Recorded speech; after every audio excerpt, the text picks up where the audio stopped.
Have you ever felt that heavy weight on your shoulders, that knot in your stomach when someone has wronged you? Or maybe you're the one who made a mistake and the guilt feels overwhelming.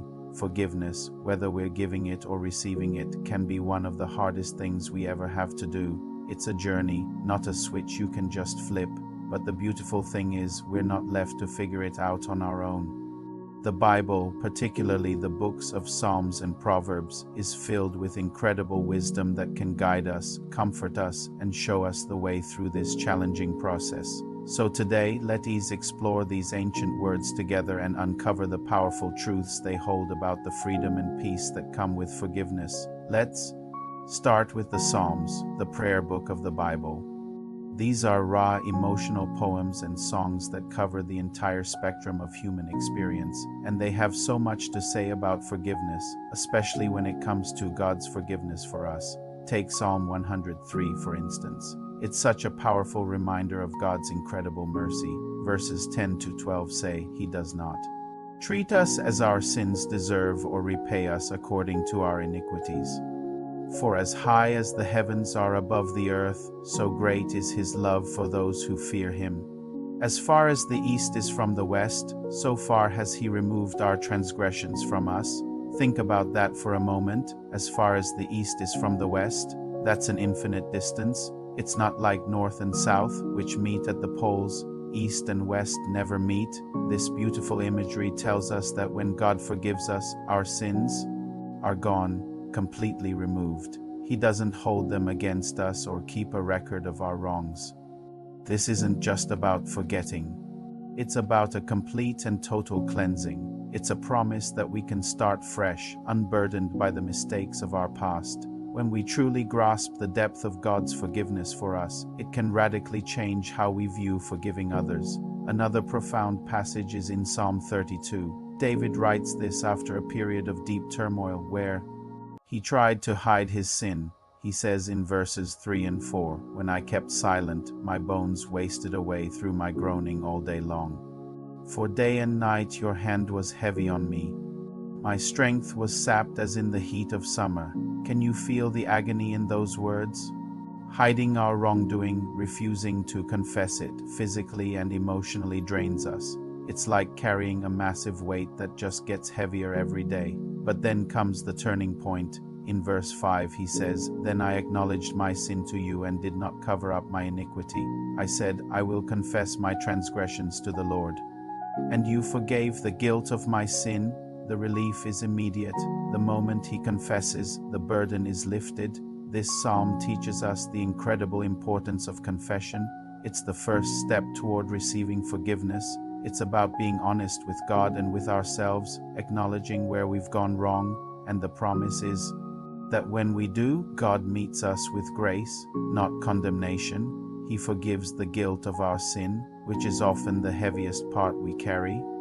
Now, let's shift from the Psalms, which often focus on our relationship with God, to the book of Proverbs, which is all about practical wisdom for daily life and our relationships with others. Proverbs gives us the how-to for living out our faith, and that definitely includes forgiveness. One of the most striking verses is Proverbs 19:11. It says, A person's wisdom yields patience.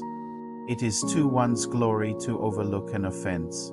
This completely flips our natural human response on its head. Our first instinct when someone offends us is often anger, a desire for justice, or even revenge. We think it is a sign of strength to stand up for ourselves and not let anyone get away with anything. But Proverbs says true glory, true honor, comes from overlooking an offense. It takes wisdom and patience to do this. It's not about being a doormat or pretending something didn't happen. It is about making a conscious choice not to let the offense define the relationship or consume our thoughts. It's choosing peace over retribution. This is a mark of mature character. Another key insight comes from Proverbs 10:12. Hatred stirs up conflict, but love covers over all wrongs. This verse presents a stark choice. We can choose the path of hatred, which only leads to more strife, more arguments, more division, or we can choose the path of love. And what does love do? It covers over all wrongs. Think of it like a blanket. It doesn't mean the wrong disappears, but love chooses to cover it, to protect the relationship, to promote healing instead of reopening the wound. When we harbor bitterness and resentment, we're the ones who suffer most. It's like drinking poison and hoping the other person gets sick. Love, on the other hand, frees us from that poison. It breaks the cycle of conflict and opens the door to reconciliation. Proverbs 17:9 echoes this same idea. It says, "Whoever would foster love covers over an offense, but whoever repeats the matter separates close friends." This is such practical advice for our friendships and relationships.